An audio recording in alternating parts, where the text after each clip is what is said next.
안녕하세요. 재활교정TV의 트레이너 안의사 이용현입니다. 오늘은 병원에서 절대 말해주지 않는 허리 디스크의 진실에 대해서 말씀드리려고 합니다. 오늘 강의가 필요 없는 사람은요, 자극적이고 과장된 정보만 원하는 사람, 이해가 필요 없는 단순한 정보만 원하는 사람, 내 건강에 10분도 투자할 시간이 없는 사람은 오늘 영상이 필요 없습니다.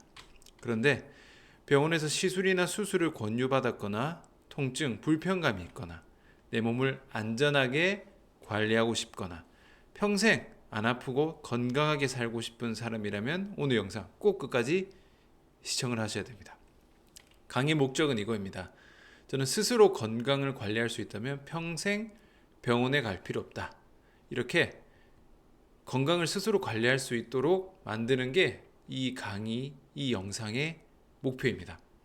저는 현직 재활교정 전문으로 하는 한의사고요. 전직 트레이너이자 전직 피트니스 선수입니다. 그리고 건강 부분 베스트셀러 2권을 출간한 작가이기도 합니다. 그래서 오늘은 디스크 진단만 보고 치료를 하면 큰일 나는 이유에 대해서 제가 말씀드릴게요. 디스크라고 해서 전부 다 같은 허리가 아닙니다. 이게 무슨 말이냐면요.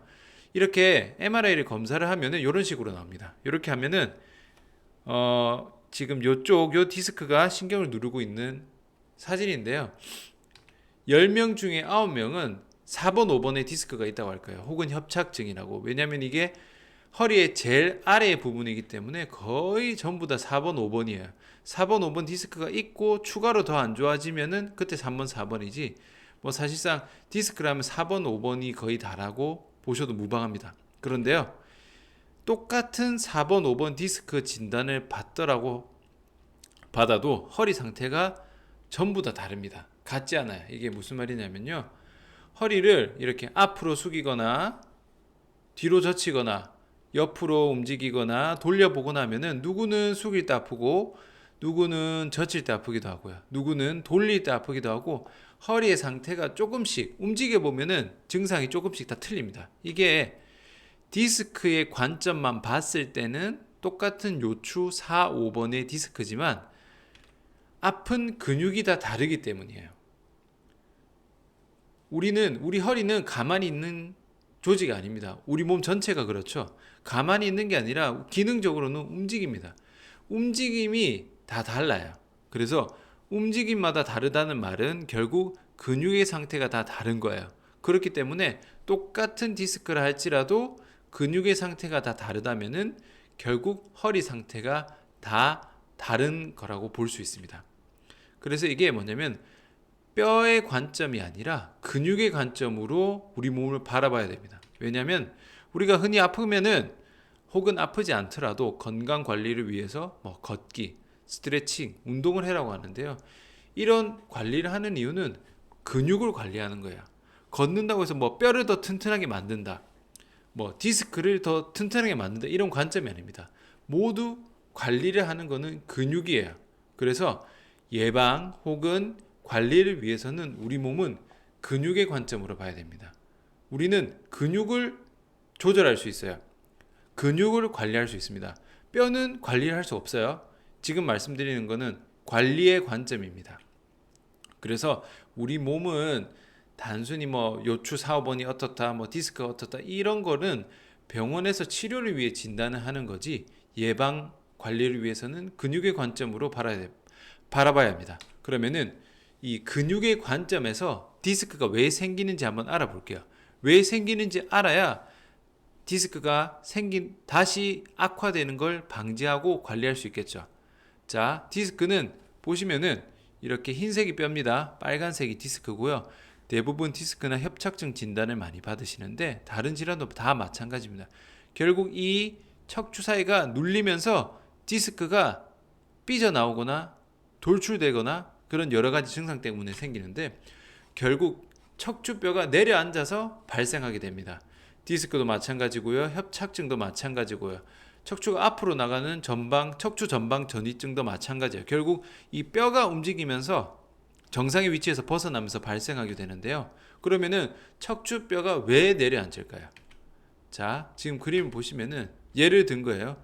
우리 몸에 척추가 있고 이 척추를 근육이 들고 있어요. 근육이 받치고 있습니다. 뼈는 공중에 떠 있는 조직이 아니고 근육이 다 잡아주고 있는데요. 이 근육이 척추를 제대로 받쳐주지 못하면 척추가 앞으로 나가든지 뒤로 나가든지 밑으로 내려앉든지 제 위치를 벗어나게 됩니다. 결국 이 척추를 받치고 있는 근육이 약해져서 발생하게 되는데요. 그러면은 왜 허리 근육이 약해질까요? 자, 지금 보시면은 뒤쪽입니다. 뒤쪽에서 찍은 사진이에요. 여기가 골반이고요. 위쪽이 척추고 여기 갈비뼈가 있죠. 보시면은 굉장히 근육이 이 허리 근육이라는 게 하나로 탁 있는 게 아니라 아주 복잡하게 다양하게 허리 주변에 다 잡아주고 있어요. 하나의 근육이 아닙니다. 그래서 근육은 각각 한 개씩 따로 움직이는 게 아니라 동시에 여러 근육이 척추를 잡아주면서 여러 움직임을 보조해주고 있어요. 그렇다는 말은 이게 하나라도 근육이 약해지거나 하면은 다른 근육이 대신 일을 할 수밖에 없습니다. 왜냐면은 근육이라는 건 동시에 사용되기 때문이에요. 그래서 가장 흔한 예가요. 이 엉덩이 근육이 약해져 있는 경우가 굉장히 많아요. 엉덩이 근육이 약해지면은 허리 근육 있죠. 허리 근육이 엉덩이 근육이 하는 일을 대신해야 됩니다. 이 말은 허리 근육이 원래 허리 근육이 하는 일도 있는데 엉덩이 근육이 약해지면은 엉덩이 근육이 힘을 써야 되는 순간에도 엉덩이 근육이 힘을 못 쓰니까 이 허리에 있는 근육이 힘을 더 쓰게 되는 거예요. 더 무리하게 되는 겁니다. 그래서 허리 주변 근육이 약해지면은 허리 근육이 대신 일을 더 많이 하게 됩니다. 무리하게 되는 거죠. 그렇게 무리하게 되면서 허리 근육이 결과적으로 나중에는 약해지는 겁니다. 허리 근육 자체가 먼저 약해지는 경우는 잘 없고요. 대부분 허리 주변 근육이 약해지는 경우가 훨씬 더 많습니다. 그러면은 자, 왜 허리 주변 근육이 약해질까요? 이유는 다양한데요. 이렇게 허리로 봤을 때 오랫동안 앉아 있으면은 허리나 엉덩이 주변의 근육이 힘을 안 쓰니까 점점 약해지겠죠. 혹은 뭐 다리를 꼬고 앉는 습관이 있는 경우에도 골반 한쪽이 틀어지면서 한쪽이 약해지겠죠. 결국 운동 부족 혹은 잘못된 자세 습관이 오랫동안 누적이 되면은 근육 불균형이 발생합니다. 불균형이라는 말 자체가 한쪽 근육이 약해지게 되는 거예요. 그래서 허리 주변 근육이 약해지는 겁니다. 자, 요거를 시간 순서대로 한번 정리를 해볼게요. 잘못된 습관, 운동 부족을 포함합니다.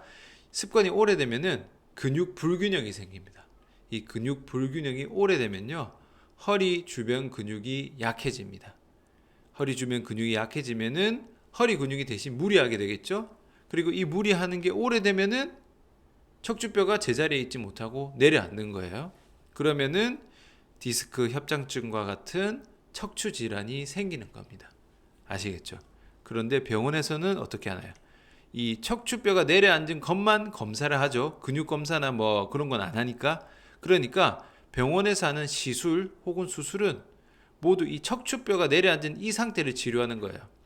뭐 신경을 치료한다든지 척추뼈를 치료한다든지 디스크를 치료한다든지 이 내려앉은 상태를 치료합니다. 그 말은 이 주변 근육이나 근육 불균형은 치료를 안 한 상태에서 요것만 치료합니다. 그렇죠? 왜냐하면 검사 자체에도 근육 검사란 건 없어요. 병원에서는 그냥 뼈나 디스크만 검사하게 됩니다. 그러니까 이 내려앉은 원인 자체가 그대로 남아 있으면은 시간이 지나면은 결국 재발할 수밖에 없습니다. 재발해서 다시 병원에 가면은 다시 또 내려앉은 거를 검사를 하고 또 시술이나 수술을 반복하게 되는 거예요. 그러면은 근본 원인이 나아지지 않으니까 허리가 나아지지 않죠. 오히려 수술을 반복하면은 근육은 더 약해지기 때문에 수술 후에 더 악화되는 경우도 실제로 굉장히 많습니다. 그래서 우리는 애초에 이렇게 된 출발점인 습관이나 이 근육 불균형을 관리 예방을 해야 됩니다. 이거는 뭐 약이나 수술로 되는 게 아니라 말 그대로 관리예요, 관리. 운동도 들어가고요, 스트레칭도 들어가고 여러 가지 근육을 관리하는 겁니다. 아시겠죠? 그래서 반대로 요것만 잡으면은 이렇게 디스크 협착증이 생길 일이 없어요. 이거를 방치를 하니까 점점 안 좋아지면서 결과적으로 척추 질환이 생기는 겁니다. 그래서 척추 질환이 없는 분들은 미리 습관과 불균형을 체크하시고요.